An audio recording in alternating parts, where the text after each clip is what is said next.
دارم از یوتیوب خدافظی میکنم. این واقعا چیز ناراحت کننده ایه. دارم از یوتیوب خدافظی میکنم بعد اینجوری بگم. سر رفقا بچه این ویدیو یه ویدیو درد و دلیه. من چنلم تقریبا رو به نابودیه و برای اینکه نابود نشه نیاز به کمک های شما دارم. حالا چرا نیاز به کمک های شما دارم؟ به علت این که من از اون 1 سال خورده‌ای که دارم فعالیت میکنم توی یوتیوب خیلی محتوا تغییر دادم و این باعث شده که افرادی که سلایق مختلفی دارن چنل رو سابسکرایب کنن و دنبال کنن. خیلیاتون از زمانی که مورتال کمبت گذاشتم دارین دنبال میکنید. دمتون گرم. اون تایم خیلی فوق العاده بود، کامنت ها بی‌نظیر بود، عشقین، دوستتون دارم زیاد. دمتون گرم. یه سریا از لگو فورتنایت و کلا فورتنایت و این تازگی‌ها دارن دنبال میکنن. یه سریا از خیلی قدیم 1 سال پیش ماینکرافت بازن، از اون تایم دارن دنبال میکنن چنلو. یه سریا هم جی تی ای و اینا که میذاشتم از اونجا دارن دنبال میکنن. ببین چقدر من محتوا تغییر دادم.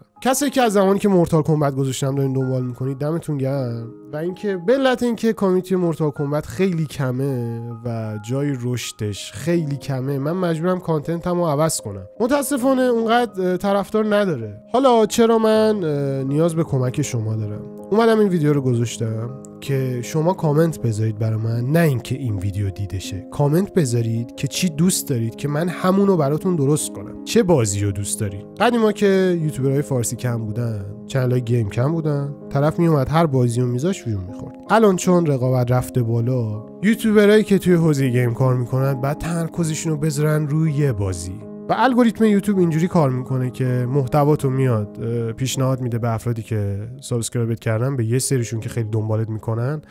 اگه اونا کلیک نکنن به افراد دیگه پیشنهاد نمیده. اینجوری سابسکرایبات گوست میشن، از لحاظ فنی روح میشن. الان من دارم فورتنایت میذارم مثلا، شما به خاطر مورتال کمبت دنبالم کردی یا ماینکرافت هر چی، چون فورتنایت دوست نداری کلیک نمیکنی و به افراد دیگه نشون نمیده. اوکی، برای همین من باید الان یه محتوایی رو انتخاب کنم و تا تهش برم و شما باید اونو انتخاب کنید، نه کسایی که حالا نیو این ویدیو رو دیدن و تازه جذب شدن، نه، کسایی که از قبل منو دنبال کردن و الان تبدیل به گوست شدن. شما در آخر ویدیو که این ویدیو رو دیدی باید کامنت بذارین برای من که چه بازی رو دوست دارین. من این 3 تا بازی تو ذهنمه. نسبت به تاریخچه چنل من این 3 تا بازی از همه بازی‌ها بیشتر طرفدار داره. یه دونه فورتنایت، یه دونه ماینکرافت، یه جی تی ای.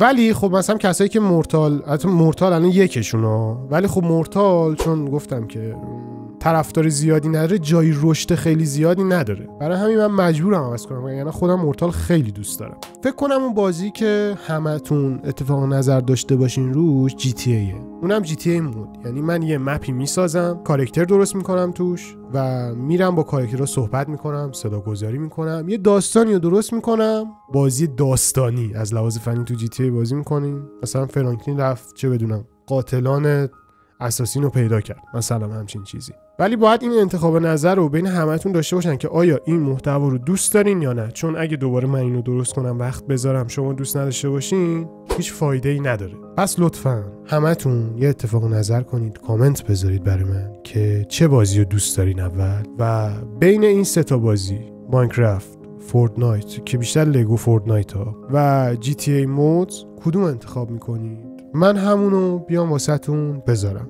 چون من این انرژی که میذارم رفقا برای شما دارم میذارم. تو زندگی عادی هم همینطوری هم کلا انرژی دارم، ولی انرژی که تو ویدیو میذارم فقط بیشتر به خاطر شماست. و شده واقعا بعضی وقتا انرژی نداشته باشم، ولی چون شما این انرژی رو من دوست دارین اومدم همونو گذاشتم. و کار سختی هست واقعا تولید محتوا، واقعا خیلی کار سختی. کسایی که حالا شاید بعضیاتون دارین انجام میدین این کارو، من واقعا میدونید که کار سختیه.